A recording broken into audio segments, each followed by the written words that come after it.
আজকে আমার বাবা মা, ওর বাবা মা, আমরা সবাই মিলে চলে এসেছি ওর বড়দির বাড়িতে। দেখো আমি এইভাবে রেডি হয়ে চলে এসেছি। এসেই প্রথমে ভাবলাম বড়দির বাড়িতে ঠাকুর ঘরটা তোমাদেরকে দেখিয়ে দিই।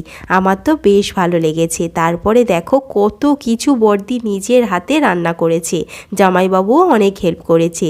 এখানে আছে ঢ্যাঁড়স চিংড়ি, পটল ভাজা, মাছের মাথা দিয়ে শাকের তরকারি, তারপরে দেখো মাছ ভাজা, তারপরে আছে মাংস, মানে এটা দেশি মুরগির একদম কষা কষা চিকেন।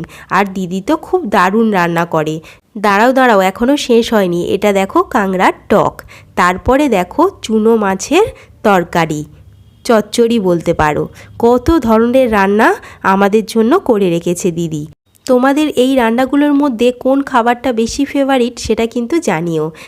আজ আসি পরের মিনি ব্লগের জন্য, কিন্তু অবশ্যই সাবস্ক্রাইব করে রেখো। টাটা।